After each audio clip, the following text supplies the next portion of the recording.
여러분은 얼마나 숨을 오래 참으실 수 있습니까? 일반인들은 보통 2분 내외라고 합니다. 그런데 해녀들은 직업 특성상 4분 이상도 숨을 참을 수 있다고 합니다. 저도 가끔 터널을 통과할 때는 숨 참기를 해봅니다. 그런데 숨이 턱에 차오를 정도로 막 견디지 못할 때가 되면 숨을 후 하고 내뱉습니다. 그러면 이제 살 것만 같아요. 여러분, 그런데 만약에 숨을 계속 참으면 어떻게 될까요? 결국 숨 쉬지 않으면 죽을 수밖에 없는 거죠. 여러분, 우리 육체도 숨을 쉬어야 사는 것처럼 우리 영혼도 숨을 쉬어야 살 수 있습니다. 여러분, 이 영혼의 숨쉬기가 무엇입니까? 바로 기도입니다. 기도는 내 영혼이 살 수 있는 호흡과 같습니다. 여러분, 수영을 할 때 꼭 배워야 하는 중요한 것 중에 한 가지가 바로 호흡법입니다. 호흡을 할 줄 알아야 그 물속에서 오랫동안 수영을 즐길 수가 있죠. 저도 수영을 조금 합니다. 근데 잘 하지 못한 이유가 뭡니까? 호흡할 줄 몰라요. 그래서 가다가 숨 참고 가다가 숨이 더 이상 막히면 그때가 끝이에요. 그러니까 한 20m, 30m밖에 못 가는 거죠. 여러분, 수영을 위해서도 호흡을 잘해야 그 물속에서 자유롭게 즐겁게 수영을 할 수가 있는 거죠. 마찬가지로 정말 이 복잡하고 혼란스럽고 이 어두운 세상에서 우리 영혼이 정말 평안을 누리고 정말 생명력을 발휘하기 위해서는 이 기도라는 호흡을 우리가 잘 배워야 합니다. 그래서 오늘 성경은 하나님께서, 예수님께서 우리에게 뭘 가르쳐 주시죠? 기도를 가르쳐 주십니다. 여러분, 세상 살아가는데 우리가 배워야 될 게 참 많죠? 배울 것들이 얼마나 많습니까? 그래서 유치원부터 대학까지 그 오랜 세월 동안 많은 것을 배우지 않습니까? 다른 것은 몰라도 우리 꼭 배워야 될 것은 뭡니까? 기도입니다. 그래서 오늘 본문에 예수님이 가르쳐주시는 이 기도를 우리 잘 배워야 될 줄로 믿습니다. 여러분, 기도에는 고수가 있을까요? 기도는 졸업반이 없습니다. 기도는 계속해서 배워야 돼요. 늘 초보 같은 마음으로 기도를 배워야 되는데요. 누구에게 배워야 됩니까? 하나님. 예수님에게 배워야 돼요. 예수님이 오늘 본문 가르쳐 주시잖아요. 예수님에게서 배우는 기도가 가장 잘하는 기도고 가장 참된 기도고 가장 능력 있는 기도인 줄 믿습니다. 아멘. 예수님 기도할 때, 예수님의 제자들에게 기도할 때 이렇게 기도하라고 가르쳐 주셨어요. 뭘 가르쳐 주신 겁니까? 기도의 내용을 가르쳐 주셨습니다. 여러분, 기도에서 가장 중요한 것은 내가 뭘 기도하느냐가 가장 중요해요. 내용이 중요하다는 겁니다. 여러분, 타종교인이나 우상 승리는 사람들도 기도를 하죠. 그들도 우리가 비슷한 내용을 기도하는데요. 중요한 차이가 있습니다. 어떤 차이가 있습니까? 기도의 목적이 다르다는 겁니다. 그래서 오늘 본문에 보면 예수님께서 가르쳐준 주기도문에 가장 먼저 뭘 뭐라고 하셨죠? 하나님의 영광을 위해서 기도하라. 하나님 나라를 위해서 먼저 기도하라고 말씀하셨어요. 이건 단순한 순서 문제가 아니고 우선순위의 문제고요. 이것은 목적에 대한 문제입니다. 기도의 목적이 뭐냐는 거죠. 왜 기도하느냐, 무엇을 위해서 기도하느냐가 중요하다는 것을 가르쳐 주시는 겁니다. 여러분, 타 종교인이나 우상 숭배를 한 사람들도 뭘 위해서 기도합니까? 다 건강을 위해서 기도하고 자녀들을 위해서 기도하고 경제적으로 잘 살기 위해서 기도를 하죠. 왜 그렇게 기도하죠? 무엇을 위해서 기도하죠? 그것은 다 자기를 위해서, 자기의 욕심을 채우기 위해서 그렇게 기도한다는 거예요. 그래서 성경에 보면 그렇게 잘못된 기도는 하나님께서 응답하십니까? 응답하지 않아요. 자기의 욕심을 위해서 기도하고 자신만의 유익을 위해서 기도하는 그런 기도는 하나님께 구하여도 받지 못한다라고 말씀하셨습니다. 그래서 우리는 기도의 내용이 달라야 되고요. 기도의 목적이 달라야 되고요. 기도의 우선순위가 달라야 할 것입니다. 세상 사람들처럼 나를 위해서 기도하는 것이 아니고 누굴 위해서? 하나님을 위해서. 하나님이 기뻐하시는 한 나라를 세우기 위해서 기도해야 하는 것입니다. 그래서 내게 건강을 달라고 기도할 때도 건강을 달라는 그 목적이 뭐예요? 하나님 영광을 위해서 이 건강을 쓰겠습니다. 하나님 나라를 세우는데 이 건강을 쓰겠습니다. 라고 건강을 달라고 기도해야 됩니다. 경제적인 풍요나 안정도 뭡니까? 그렇게 돈 많이 벌어서 돈 많이 얻어서 뭘 하겠다고요? 내 사리사욕, 내 욕심을 채우기 위해서 쓰는 것이 아니고 내 이웃들을 쓰기 위해서 또 하나님 나라를 세우는 데 위해서 돈을 쓰겠습니다. 라고 그 목적을 밝히고 하나님께 도움을 구해야 된다는 것이죠. 여러분 주기도문은 기도의 모범 답안입니다. 내가 뭐라고 기도해야 될지 모를 때가 있죠. 그럴 때 뭘 봐야 돼요? 이 답안지를 봐야 돼요. 그렇죠? 주기도문을 봐야 돼요. 아, 이렇게 기도해야 되는구나. 내가 뭘 위해서 기도하든지 이 주기도문을 답을 보고 그 주기도문에 맞는 기도를 할 수 있기를 바랍니다. 또 우리 어르신들 가운데 나는 기도 못해 라고 하시는 분도 있지만 주기도문은 다 암송하시잖아요. 그렇죠? 그러니까 시간 내에서라도 이 주기도문으로 그 기도하는 암송을 통해서도 기도할 수 있는 저와 여러분 되시길 바랍니다. 아멘. 예수님은 기도의 내용을 가르쳐 주신 다음에 기도의 태도에 대해서 가르쳐 주십니다. 어떤 태도로 우리 기도해야 될까? 예수님 비유를 통해서 그래서 우리에게 가르쳐 주시는데요.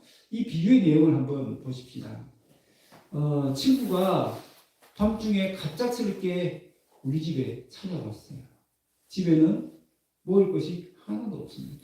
이 친구는 너무 배고픈데 이 사정이 너무 딱한데 지금 우리 집에는 먹을 것이 없어요. 그래서 옆집의 친구 집에 찾아갔어요. 그리고 밤중이지만 연치 불구하고 문을 세게 콩콩콩 두드렸어요. 그리고 친구 이름을 불렀을 것입니다. 친구야. 지금 우리 집에 저 멀리서 내가 가장 친한 친구가 왔는데 이 친구가 먹일 음식이 없어. 어떻게 네가 좀 도와줘야겠어. 제발 문을 열고 먹을 것을 달라고 빌려달라고 그렇게 애걸복걸 했습니다. 그런데 안에 있던 친구가 뭐라고 합니까? 이 친구야, 지금 이 시간은 밤늦은 시간이야. 그리고 우리는 다 지금 다 자고 있어. 내가 만약에 일어나면 우리 아이들도 다 키워야 돼. 그러니까 할 수 없어. 빌려줄 수 없어. 정중하게 거절을 했습니다. 그런데 이 친구 어떻게 합니까? 가지 않는 거예요. 계속 문을 두드리고 계속 소리를 지르고 제발 좀 빌려달라고 애걸복걸을 간절하게 요청을 합니다. 이 비유의 결론이 뭡니까? 결국은 이 친구가 문을 열고 떡을 빌려줬어요. 왜 빌려줬어요? 성경에 보니까 친구이기 때문에 빌려줬어요? 아닙니다. 너무 나를 귀찮게 하고 괴롭게 하니까 그것이 참지 못해서 빌려줬어요? 아닙니다. 성경에 보니까 뭐 때문에? 간청함 때문이라고 있습니다. 그 사람이 간청했기 때문에 간절하게 포기하지 않고 끈질기게 계속해서 구했기 때문이다라고 이야기를 합니다. 여러분이 간청함이라는 뜻은 무슨 말입니까? 뻔뻔스러움, 염치 없는 뜻이라는 말입니다. 여러분 이 친구는요 문을 두드리는데 어떻게 두드렸다고요? 거지처럼 구걸하듯이 구한 것이 아닙니다. 마치 내 것 맡겨놓은 것처럼 당당하게 뻔뻔스럽게 염치 불구하고 두드렸다는 뜻입니다. 그것 때문에 문을 열어줬다는 거예요. 여러분 한번 가만히 생각해 보십시오. 입장 바꿔서 생각해 보십시오. 여러분에게 돈을 빌리러 온 사람이 있어요. 그런데 그 사람이 이렇게 뻔뻔스럽게 당당하게 마치 자기 돈 맡겨놓은 거 찾아오는 것처럼 그렇게 달라고 하면 돈 빌려 주시겠어요? 아니요. 여러분 같으면 어때요? 기분 나빴으라도 돈이 있어도 안 빌려주지 않겠습니까? 그런데 성경에서는 오히려 그런 태도 때문에 이 떡을 빌려줬다고 그래요. 그러면 도대체 이게 무슨 뜻인가? 이것은요, 그 당시에 문화적인 배경을 잘 이해해야만 이 말씀을 이해할 수가 있어요. 여러분, 중동 사회는요, 명예를 중시하는 사회입니다. 그래서 지금도 명예를 더럽히는 가족은 죽일 수 있어요. 법적으로는 문제가 있지만 자신들의 그 전통에 있어서는 전혀 문제가 되지 않아요.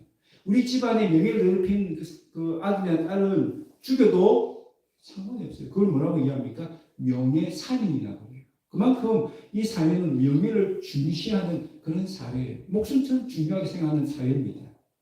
그런데 이 그 지역과 그 당시에는요, 또 어떤 문화가 있었냐면 손님을 잘 대접하는 것을 아주 명예롭게 생각했습니다. 그런데 만약 손님을 잘 대접하지 못하면 뭐예요? 민과 실추가 되는 거예요. 동네에 얼굴 다닐 수 없을 정도로 수치스러운 일이 뭐냐? 손님을 잘 대접하지 않는 일이라는 겁니다. 근데 지금 이 사람은 왜 찾아왔다고요? 자기가 배고파서 찾아왔습니까? 아닙니다. 지금 손님을 대접해야 되는데 먹을 것이 없는 거예요. 그 손님 잘 대접하기 위해서 지금 떡을 빌리러 온 것입니다. 상상해 보십시오. 지금 한밤중입니다. 옆에 이웃들도 다 잠 들었어요. 그러면 이 사람이 문을 두드리고 소리를 지르면 그 주변에 있는 이웃들이 누굴 욕할까요? 문을 두드리는 사람을 욕할까요? 문을 안 열어주고 떡을 안 빌려주는 사람을 욕할까요? 여러분, 우리 같으면 누굴 욕하죠? 여러분 같으면 누굴 욕할 것 같아요? 집사람요. 네, 우리 문화에서는 문을 두드리는 사람을 욕할 거예요.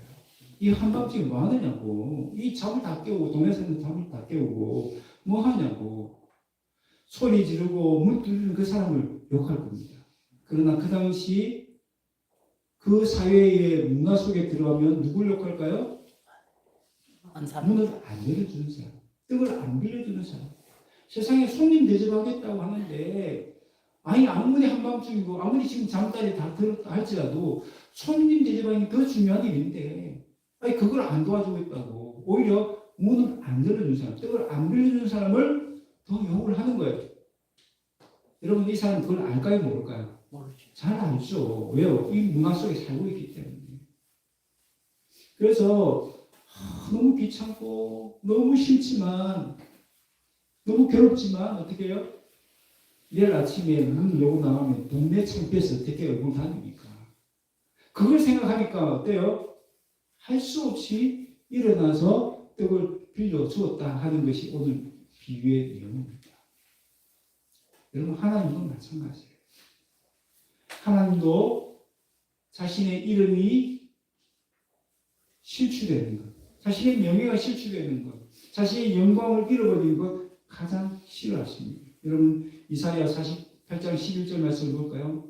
함께 읽겠습니다. 시작. 나는 나를 위하여 이를 이룰 것이라. 어찌 내 이름을 욕되게 하리요, 내 영광을 다른 자에게 주지 아니하리라. 아멘. 하나님이 욕먹는 걸 싫어하세요. 하나님의 자신의 영광을 잃어버리는 것 싫어하세요. 그래서 우리가 뻔뻔스러울 정도로 당당하게 하나님께 포기하지 않고 기도할 때, 끈질기게 기도할 때 하나님 뭐 하신다고요? 왜? 자신의 영광을 위해서, 자신의 이름이 실추당하는 것을 싫어하시기 때문에, 욕먹는 것을 싫어하시기 때문에 우리의 끈질긴 기도, 포기하지 않는 기도를 들어주신다는 것입니다. 여러분, 이것을 자랐던 사람 중에 대표적인 인물이 누굽니까? 바로 모세입니다. 모세는 출애굽을 한 이후에 이스라엘 백성들이 하나님을 원망하고 불평했습니다. 그래서 하나님 어떤 결정을 내리시죠? 모세야, 안 되겠다. 이 백성 도저히 안 되겠다.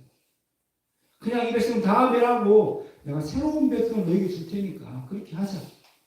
그때 모세가 어떻게 합니까? 하나님 말립니다. 하나님 안 됩니다. 안 됩니다. 왜 말리죠? 왜 말립니까? 하나님, 만약 이대로 이스라엘 백성 다 멸하면 누가 욕을 들어먹어요? 하나님이 욕을 먹는다는 거예요.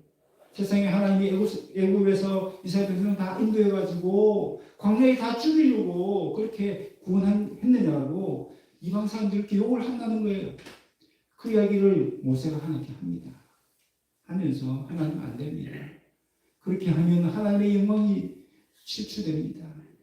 하나님 위해서라도 그렇게 해서는 안 됩니다. 라고 얘기합니다.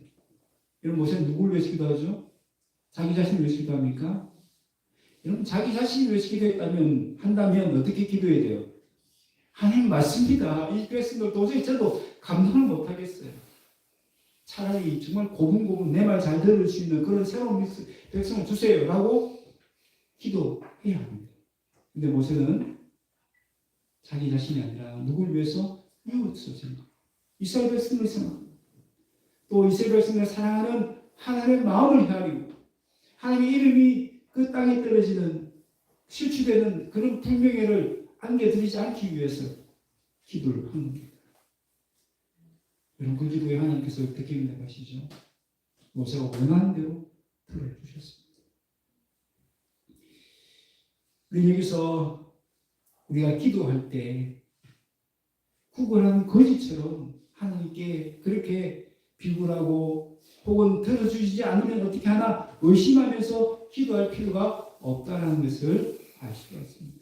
우리는 당당하게 어쩌면 뻔뻔스러울 정도로 연치생하지 않고 간절하게 구할 수 있습니다.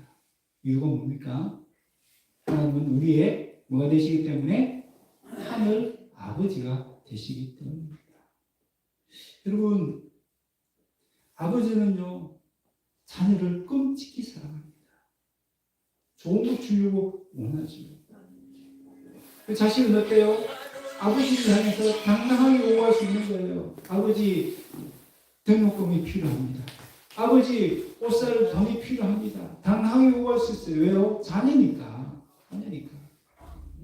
오히려 그걸 해주지 못하면 부모가 더 자녀에게 좀 미안하고 다른 사람들에게 수치가 될 수 있는 거죠. 그래서 하나님은 자녀인 우리의 기도를 반드시 응답해 주신 줄로 믿습니다. 누구 때문에? 나 때문이 아니라 하나님 때문에. 하나님의 이름에 명예가 걸렸기 때문에 우리의 기도를 반드시 응답해 주시는 거예요. 여러분, 기도는 마치 노동과 같습니다. 여러분, 농사일을 해보신 분도 계시고 옆에서 지켜보신 분도 계시겠지만 농사는 하루아침에 이루어집니까? 오늘 씨를 뿌리는 내일 딱 열매가 맺는 그런 농작물이 있던가요? 없습니다. 다 시간이 필요하고 뭐가 필요합니까? 땀이 필요한 거예요. 내가 수고하는 땀이 필요한 거예요. 그런 면에서 보면 기도가 뭐예요? 기도가 농사일과 똑같아요. 그러니까 오늘 심었는데 내일 나지 않았다고 해서 포기하면 됩니까? 농사일 그렇게 하지 않잖아요. 아무리 태풍이 불어도 끝까지 농작물을 살리려고 얼마나 수고합니까? 그죠? 그렇게 기도는 우리가 열매 맺을 때까지 포기하지 말아야 된다는 것을 이야기하는 거예요. 끈질기게 기도해야 된다는 것이죠. 그리고 씨를 뿌리고 우리가 농사를 잘 지으면 어떻게 해요? 결과적으로 열매가 맺지요. 마찬가지입니다. 우리의 끈질긴 기도, 포기하지 않는 기도는 언젠가는 반드시 응답되는 거예요. 이런 기도는 노동이다라는 말이 있습니다. 왜 기도가 노동일까요? 가만히 생각해 보세요. 우리가 기도하면 그냥 가만히 앉아서 기도하잖아요. 아무 일도 할 수 없잖아요. 기도하면 어떻게 다른 일을 합니까? 그죠? 그런데 왜 기도가 노동이라는 얘기를 하죠? 기도가 일을 한다는 거예요. 나는 가만히 있는데 기도를 하면 누가 일을 하시죠? 하나님이 일을 하시는 거예요. 여러분, 내가 일을 하는 것보다 하나님 일을 하시는 것이 더욱더 놀라운 결과를 만들어낼 줄 믿습니다. 네. 왜 우리는 내가 하는 건 뭐예요? 우리는 한계를 가진 인간이잖아요. 그렇지만 하나님은 전능하시잖아요. 그러니까 내가 하는 것보다 하나님이 일하실 때 더 놀라운 일이 일어날 수 있는 거예요. 그래서 기도는 노동입니다. 끈질기게 우리가 하나님께 엎드려 기도해야 될 이유가 바로 여기에 있는 거예요. 내가 하는 것보다 하나님이 일하실 때 더 큰 능력이 나타날 수 있기 때문인 거죠. 그래서 우리는 공부하면서도 기도해야 합니다. 우리 일하면서도 기도해야 되는 거예요. 그래야 그 기도가 노동이 돼요. 그리고 하나님 일하시게 만들어서 하나님이 더 큰 놀라운 결과를 우리에게 주실 수 있기 때문이죠. 예수님은 또다시 기도 응답에 대한 확실한 약속을 말씀을 통해서 주십니다. 9절 10절 우리 같이 한번 읽겠습니다. 시작. 구하라 그러면 너희에게 주실 것이요 찾으라 그러면 찾아낼 것이요 문을 두드리라 그러면 너희에게 열릴 것이니 구하는 이마다 받을 것이요 찾는 이가 찾아낼 것이요 두드리는 이에게는 열릴 것이니라. 아멘. 여러분, 하나님은 지금 뭘 하고 계세요? 우리가 구하기만을 기다리고 계십니다. 우리가 찾기를 기다리고 계세요. 우리가 문을 두드리기를 기다리고 계세요. 구하기만 하면 주실 것이고 찾기만 하면 찾게 될 것이고 두드리기만 하면 열 준비를 하고 계시는 거예요. 왜 우리가 받지 못하고 왜 찾지 못하고 왜 문이 안 열리죠? 이유는 나에게 있는 거예요. 내가 구하지 않았기 때문에 내가 찾지 않았기 때문에 내가 두드리지 않았기 때문에 구하고 찾고 두드리는 것은 누가 해야 됩니까? 내가 해야 됩니다. 그렇게 하면 하나님 뭘 하시죠? 우리에게 주시고 찾게 하시고 열어 주신 일은 하나님이 하십니다. 그 하나님 오늘 성경은 뭐라고 얘기합니까? 13절에 하늘 아버지다라고 말씀합니다. 여러분 우리에게는 아버지가 두 분 계십니다. 육신의 아버지가 계시고 또 하늘의 아버지가 계십니다. 여러분 13절을 보니까 악한 부모라도 자식에게는 뭘 준다고요? 좋은 것을 주려고 노력한다는 거죠. 그게 인지상정 아닌가요? 아무리 나쁜 아빠라도 그런 얘기들을 했잖아요. 그 범죄자 그 아버지는 아들에게 뭐라고 얘기합니까? 절대 이런 일 하면 안 돼. 그렇죠? 자기가 다 경험해보니까 이건 나쁜 일이고 결과적으로 나쁜 결과가 있다는 걸 알기 때문에 그 길을 가지 말라고 말리는 거예요. 그렇죠? 아버지 마음은 늘 그렇습니다. 악한 부모도 그런 마음을 가지고 있다면 하물며 하늘 아버지에게 있느냐? 우리 하나님 아버지가 우리에게 좋은 것 주시지 않겠느냐라고 말씀하고 있는 거죠. 그런데 우리는 간혹 기도하다가 실망할 때가 있습니다. 왜 실망하죠?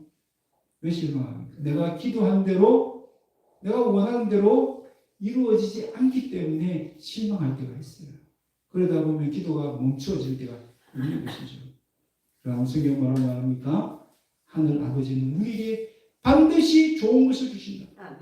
반드시 좋은 것을 주실 것이기 때문에 기도를 멈추지 말라고 말씀하시는 거예요.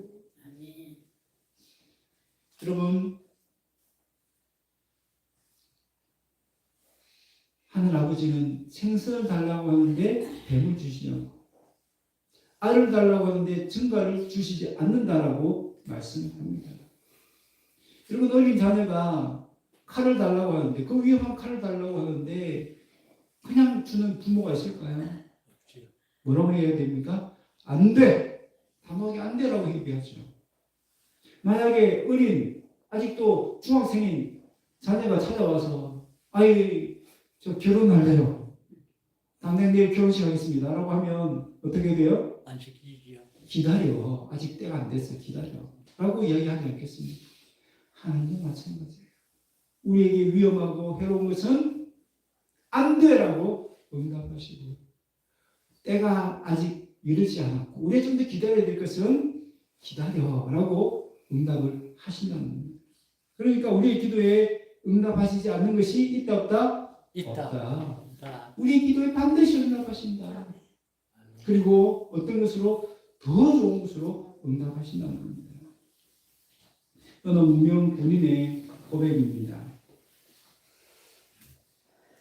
큰일을 이루기 위해서 힘을 주십사 기도했더니 겸손을 배우라고 연약함을 주셨다. 많은 일을 해낼 수 있는 건강을 구했는데 보다 가치 있는 일을 하라고 병을 주셨다. 행복해지고 싶어 물질을 달라고 기도했는데 지혜로워지라고 가난을 주셨다. 삶을 누릴 수 있게 모든 걸 달라고 기도했더니 모든 걸 누릴 수 있는 삶 자체를 주셨다. 내가 구한 것 하나도 주시지 않았지만 내 소원 모두를 들어주셨다. 여러분 어떻게 생각하세요? 우리가 원하는 것은 때로는 생선이 아니라 뱀이 될 수 있습니다. 악이 아니라 정갈이 될 수 있습니다. 우리는 잘 모르잖아요. 이게 나중에 생선이 될지 뱀이 될지 나에게 유익이 될지 복이 될지 모르잖아요. 그러니까 그냥 구하는 거예요. 근데 하나님은 뭘 주신다고요? 나에게 정말 복된 것, 나에게 정말 유익한 것을 주신다는 것입니다. 하나님은 내가 원하는 것 주시지 않고 내게 정말 더 유익하고 더 복된 것을 주시는 줄로 믿습니다. 여러분, 우리 하나님 아버지의 마음을 헤아릴 수 있어요. 그러기 위해서는 어떻게 돼요? 아버지와 깊은 대화를 나눠야 돼요. 그래서 기도는 따라합시다. 기도는 대화다.